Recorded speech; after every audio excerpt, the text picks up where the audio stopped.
Hey Jim, this is Jean-Pierre, and I have finally some recommendations to make in regards to the two drones that I've been flying for this last little while. The new baby, which is the Mavic FPV, actually the DJI FPV, this new guy here. And you've seen last time you were in Florida the Mavic 2 Zoom, my previous model, and this one is foldable as you've seen.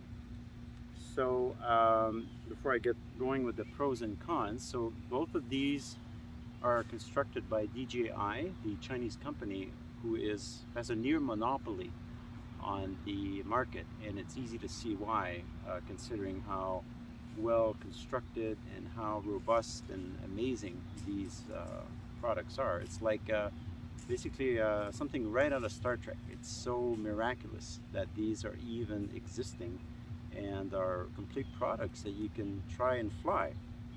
Really, really amazing technology. I'm an engineer and I don't understand how both of these are even possible. So the pros and cons of each. So let's start with the new one, the Mavic. I mean the DJI FPV. FPV stands for First Person View, which means that you fly it with these goggles that come with it, and so you basically are like a jet fighter plane pilot flying it like this, and you have the two choices of control, which are the normal controller, and if you buy this extra controller for another $200, you fly it like a jet fighter plane, which is highly recommended. So the pros of this one here are first that it's incredibly fun. It goes super fast, 85 miles an hour. And when you're flying it with the goggles, you really do feel like you're a jet fighter navigating the obstacles very accurately and at incredible speed and agility. So the other one doesn't. You can buy goggles as well, but it doesn't do quite as well. It only goes 70 kilometers an hour, 40 miles an hour, so half the speed, and it's not really as agile as this one. So this one is like essentially a high-end Porsche 911 in that it's incredibly fun, incredibly robust, well constructed, well conceived sports car that's going to last because how well conceived it is. And the Mavic 2 Zoom is more like a high-end Lexus SUV that is extremely versatile, very well constructed, incredibly fun, in its versatility. So the second plus of the FPV is that there are three ways to fly it essentially. One is with the goggles and the control, which is the more complex way to fly. And the second main way is through this jet fighter stick, which is the easiest of all the mechanism to fly the drone. With this one, you only have one hand and it just controls it with your motion. So it's so intuitive. You hardly have to think about it and you accelerate with the trigger. And also there is with, you don't necessarily have to have the goggles. You can also fly it with your phone or tablet, but you can't do everything. In that you can fly it and you view what the camera sees, but you have to sometimes put the goggle to control it because the menu options are only visible with the goggles. The other plus is that its construction quality is A plus. It's more robust. It's constructed to crash. I think it would survive a crash more easily than the other one. The other one has these foldable arms, and these would probably collapse much more easily if you hit anything. So the cons of the FPV is worth consideration in that it's not really a social thing to do, to go and fly this thing and you're wearing this thing. in the park. Like, you look like a geek. So if you're sensitive to that, it is a consideration. And the second one, which is big to me, is the camera zoom. Is that it has, it doesn't have a zoom, and it's more of a wide angle, and it is not. It doesn't have a 3-axis gimbal. Hi, neighbor. Hey, how are you doing? Recording a video for a friend. Oh, it's beautiful, isn't it? It's such a glorious Such a day. perfect like lighting for that right now. Exactly. I'm flying my new drones. Oh, fantastic! Look at the sun going in. This is great. It is. I think fantastic shots. Thank you. Bye. Bye. So the cons is that the camera is not nearly as useful for good photography. The biggest one is that it has a wider angle so that you can orient yourself as you're fighting it. You're flying it like a jet fighter. And two, it doesn't have a zoom.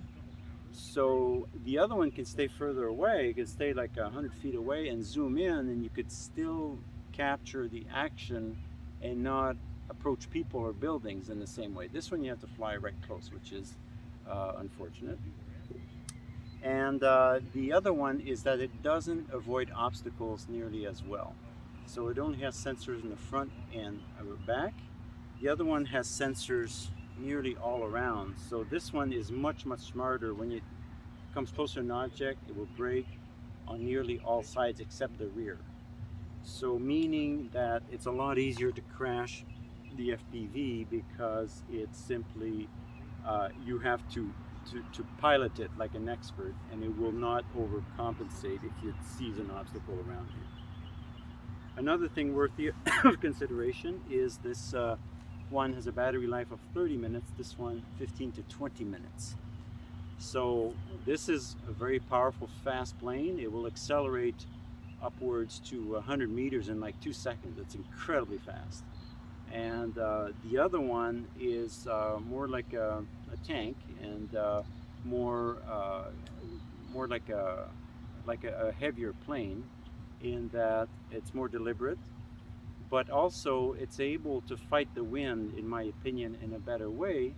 And with the camera, you have a perfectly still video even if it's fighting the wind because of the 3-axis gimbal. So with this one, if it's fighting the wind in this way, because it doesn't have the gimbal, the video will shake, but it can be fixed in post-processing. So the other point is that this drone is foldable. So when you're traveling with it, you fold these legs and you can bring it to more places without damaging it in your luggage. So if you're traveling, I think this is the drone for you.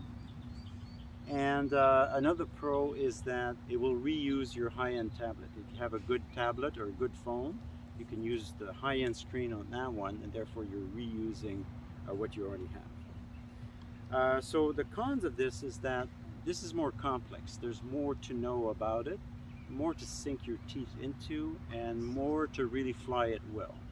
The other one can be simpler and more like a toy, a fast toy, as opposed to this is more like a complex object that will take, you can sink many years of knowledge into this. It's so complicated.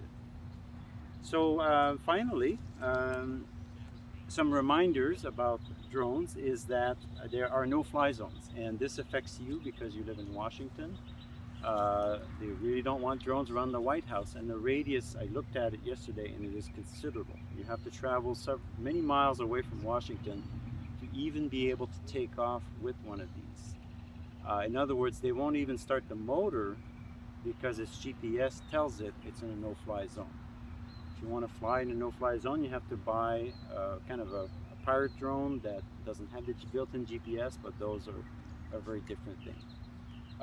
In the Cayman Islands, I probably would wonder that there's much less restrictions, but be mindful of where you live in Washington, that if you buy one of these, you might not even be able to fly it unless you drive a distance away. I will send you a map as to what that no-fly zone is. The other thing is that these are not toys. You can get in trouble with them, and the laws are changing, and that you sort of need a license now to fly it, and I can guide you toward that, and how to basically fly them responsibly and avoid all the issues. But be mindful that there are consequences to flying these things, and to me that makes it even more fun because it requires skill and there are consequences. So that means every time you take off, like you're really applying yourself, and that makes it more real, more immersive. So don't be scared by that. In my opinion, that's a good thing. The other thing is that so you can sort of tell what one I'm recommending for you. The Mavic 2 Zoom. There's two versions: the Zoom and the high-end camera that they have. There's another camera that they sell. I recommend this exact model, the Zoom, Mavic 2 Zoom, and the other reflection is that there's probably a Mavic 3 being developed because this is a 2-year-old model.